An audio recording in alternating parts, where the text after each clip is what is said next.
Ողջույն բարեկամներ, ձեզ հետ կրկին Արմեն Պետրոսյանն է Excel քանակական վերլուծությունների դասընթացների շարքից։ Այս դասընթացի ընթացքում ես կներկայացնեմ մեկ ֆինանսական վերլուծություն օրինակ։ Ինչպես գիտենք, ֆինանսական հաշվետվությունների միջազգային ստանդարտ համար 2-ում Վաշինգտոնի վրա հիմնված վճարում ստանդարտում պահանջվում է, որպեսզի կազմակերպությունները իրենց տարեկան ֆինանսական հաշվետվությունները պատրաստելիս ներկայացնեն նաև բաժնետոմսերի հիման վրա վճարման իրական արժեքը, արժանահավատ արժեքը, այսինքն երբ որ աշխատակիցներին վճարում են բաժնետոմսերի կամ օպցիոնների շնորհիվ, ապա ֆինանսական հաշվետվություններում պետք է ներկայացվեն օպցիոնների իրական արժեքը։ Իհարկե, իրական արժեքը ամբողջապես չի հրապարակվում,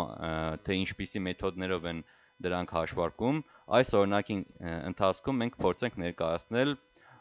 օպցիոնի գնի հաշվարկման մեկ պարզ օրինակ։ Ունենք հետևյալ խնդիրը, արժեթղթի ընթացիկ արժեքը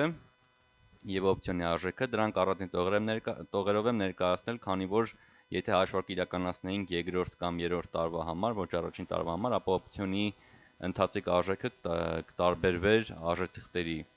ընթացիկ արժեքից։ Այստեղ տարիներն են, մեր օրինակը կկատարենք 4 տարվա համար, առաջին տարին, տարի 0,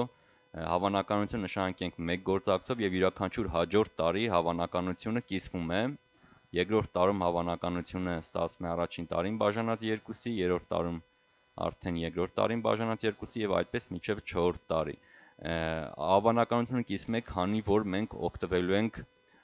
option price մոդելի ծառային կառուցվածքից, որը բաղկացած է երկու հանգույցներից, այսինքն այստեղ հաջողության հանգույցն է, այստեղ ձախողման հանգույց է, ամեն մի հանգույցի հավանականությունը 50% է կամ 0.5 է համապատասխան տարվա սյունակի ստորին հատվածում եւ այսպես հանգույցները շարունակվելով հավանականությունը գնալով կիսվում են մինչեւ վերջին 4-րդ տարի։ Ահա մնացած պարամետրերն են օպցիոնի սպասելի կամ ակնկալվելիք ժամկետը, որը ինչպես ասացի արդեն 4 տարի է, ցրվածությունը կամ փոփոխականությունը կամ ստանդարտ շեղումը, դիսպերսիան մեզ մոտ տոկոսային արտահայտությամբ 30% է, այսինքն կարող է մեր օպցիոնի ընթացիկ արժեքը աճել կամ նվազել կախված անորոշությունից։ Հաջորդը ռիսկազերծ դրույքն է, այսինքն risk free rate-ն է, ինչպես կարող ենք հանդիպել ֆինանսական գրականության մեջ, որի շնորհիվ օպցիոնը մեծացնում է իր արժեքը, այսինքն աճում է, իսկ շահաբաժնի եկամտաբերության պատճառով օպցիոնի արժեքը, իրական արժեքը կնվազի, այսինքն մեր օպցիոնի վրա իրականում ազդում են 3 կամ 4 գործոն, առաջինը սպասվող ժամկետը, երկրորդը ցրվածությունը, երրորդը ռիսկազերծ դրույքը, որը դրական ազդեցություն ունում, եւ շահաբաժնի եկամտաբերությունը, որը ունի բացասական ազդեցություն, իսկ ցրվածությունը կարող է ունենալ կախված իրավիճակից կամ դրական կամ բացասական ազդեցություն։ Ահա, շարունակենք մեր վերլուծությունը, այստեղ D19 վանդակում հղում տանք մեր օպցիոնի արժեքին B2 վանդակին, որից կախված նաև կորոշենք յուրաքանչյուր հանգույցի արժեքը։ Առաջին հանգույցում, ինչպես արդեն ասեցի, բազմապատկենք մեր ընթացիկ արժեքը մեկին գումարած մեր ռիսկազերծ դրույքը, որի շնորհիվ էլ հենց աճում է մեր օպցիոնի արժեքը, քանի որ այն դրական է ազդում, այն գումարում ենք եւ հանում ենք շահաբաժնի եկամտաբերությունը, քանի որ այն բացասական է ազդում, այն հանում ենք։ Այստեղ եկամտաբերությունը 0% է, այսինքն մինչև 4 տարվա վերջ աշխատակիցները որևէ շահաբաժին չեն ստանալու։ Ինչպես նաև կարևոր ազդեցություն ունի ռիսկը կամ ցրվածությունը, որը կարող է ազդել ինչպես դրական, այնպես էլ բացասական 50-50 հավանականությամբ։ Դրա համար այս գործոնի ազդեցությունը ներառելու համար մոդելում մեկին գումարենք մեր ցրվածությունը դեպի հաջողության, հանգույցի հաջողության հատվածում եւ մեկից կհանենք մեր ցրվածությունը մեր ձախողման հանգույցում։ Քանի որ այս 3 վանդակների գործոնները ցրվածությունը, ռիսկազերծ դրույթը եւ շահաբաժնի եկամտաբերությունը ընդհանուր են բոլոր հանգույցների համար, մենք այն կֆիքսենք, դոլարի նշան կդնենք կամ F4 կսեղմենք եւ կփորձենք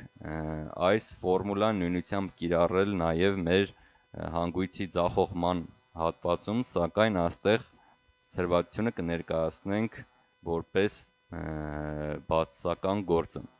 Փորձենք պատճենել մեր այս ստացված ֆորմուլան բոլոր հանգույցների համար, ահա այսպես, պատճենենք այն երկրորդ հանգույցի համար, շարունակենք հաջողության հանգույցների համար պատճենել մեր արդյունքային ցուցանիշը, ահա, այն նույն է, ինչ նաև այստեղ դեղին գույնով ներկված բոլոր վանդակները, ահա, և վերջին հանգույցում պատճենենք, ահա, կրկին այն նույն է, ինչ մնացած բոլոր դեղին գույնով ներկված հանգույցները, երբ որ գտնվում են նույն սյունակի մեջ։ Փորձենք նաև նույն գործողությունը կատարել հանգույցի ձախողման դեպքի համար, այսինքն պատճենենք այս վանդակը գազերագույն ներկված երկրորդ հատվածում, այն պատճենենք հաջորդ հանգույցում, կատարենք ուղղում և պատճենելով մնացած գազերագույն հանգույցներում կստանանք ցանկալի արդյունքը, պատճանենք նաև վերջին հանգույցում, ուղղում անենք և շարունակենք պատճենումը հանգույցի մնացած կետերում, ահա և վերջ։ Ահա մենք ստացանք ըստ հանգույցների հաջողության և ձախողման դեպքերի համար մեր որոշումային ծառը, decision tree։ Հատուկ արժեքը մենք կարող ենք որոշել վերցնելով որպես տրամաբանական օպերատոր, եթե մեր H4, այսինքն վերջին տարվա վերջին հանգույցի հաջողության տարբերակը, դրանից նվազեցնենք մեր օպցիոնի ընթացիկ արժեքը, եթե այս տարբերությունը մեծ է 0-ից, ուրեմն վերցնենք հենց այս տարբերությունը, որը մեր համար ցանկալի տարբերակ է, հակառակ դեպքում վերցնենք 0, որպեսզի G կալոնկայում կամ սյունակում J չունենանք բացասական արժեք, այն տարածենք ներքև մինչև վերջին վանդակը, ահա, այստեղ ամեն երկրորդ վանդակը պետք է մաքրել, որպեսզի ավելորդ սիմվոլները չխանգարեն, ահա, և հասանք մինչև վերջ, ստուգման համար կլիկ անենք, ամեն ինչ ճիշտ է։ Հաջորդ ներկա արժեքը, այսինքն 4 տարվա վերջին գտնվող օպցիոնի իրական արժեքի դիսկոնտավորված կամ զեղչված արժեքը որոշելու համար կօգտվենք մեր ֆինանսական ֆունկցիաներից, հատկապես present value կամ ներկայարժեք ֆունկցիայից։ Քանի որ present value-ն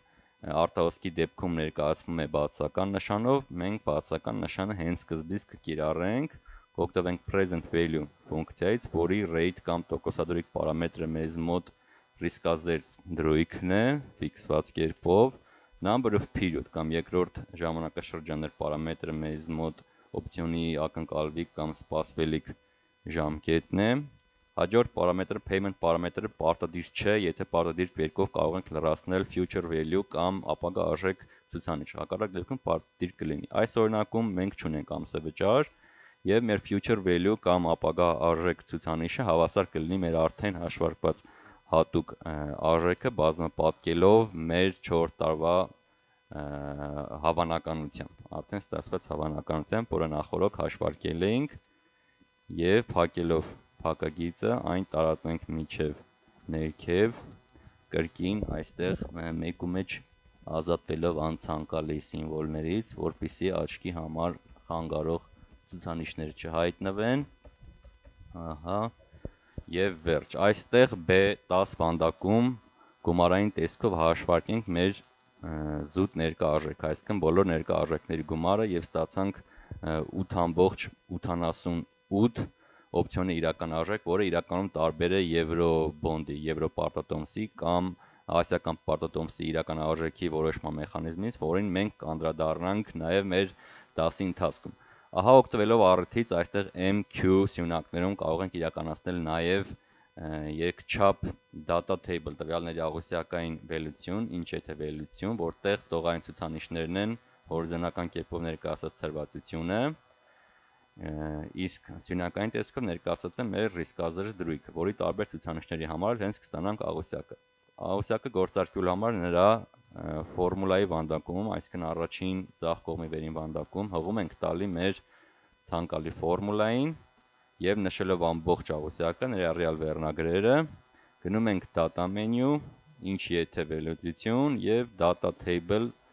գործիքակազմից row input cell, այսինքն տողայի մուտքային տվյալ վանդակում մուտքագրում ենք ցրվածության վանդակը, որը մեր դեպքում B6-ն էր, իսկ